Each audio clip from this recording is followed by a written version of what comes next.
The problem was, I was already 15 minutes late, and I wasn't even close to getting out the door. With my feet glued to the sticky kitchen floor, I scanned the perimeter of my messy house. The dishes, the towering pile of laundry mocking me from the bedroom corner for the past week. The dust, the carpet needing to be vacuumed, the bathroom screaming for a good scrubbing.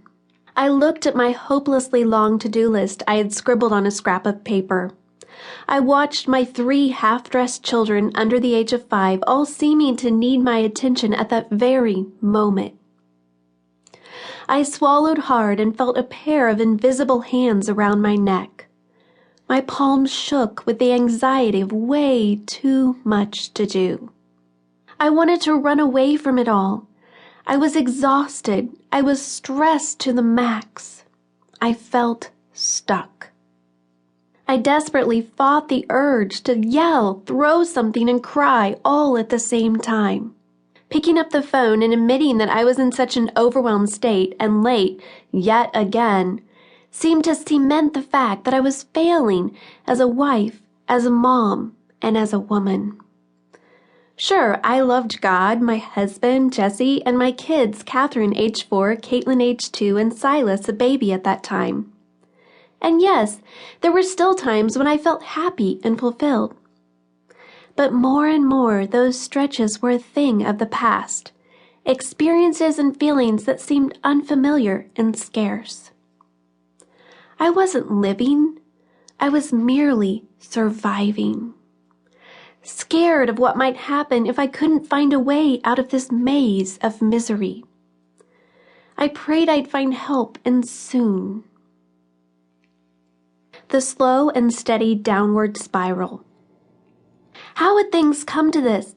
How could I not even manage to get out the door to meet friends for a fun afternoon without falling apart and feeling like a colossal wreck? In retrospect, this wasn't something that happened overnight. Instead, it was a slow progression in an unhealthy direction. It started with a lot of major changes and crises in a short amount of time. I had been married for 6 years, years that had been filled with a whirlwind of life events, some of which were very stressful. Pinching pennies out of necessity while my husband finished college and went to law school, having 3 children in less than 5 years, starting 4 different home businesses, 3 of which flopped, moving 4 times. I felt life was spinning out of control. I was working 30 to 40 hours per week as a blogger and writer to try and keep our family afloat financially. My blog, moneysavingmom.com, which I had started in 2007, was experiencing incredible growth.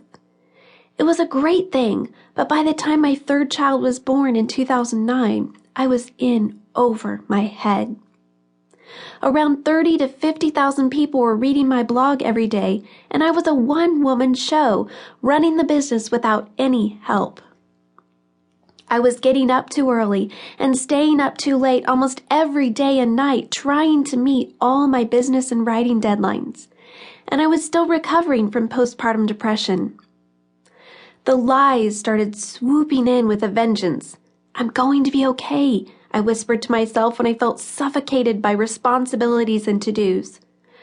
I told everyone who asked that I was great and wonderful. But deep down, I knew the truth. I was anything but fine.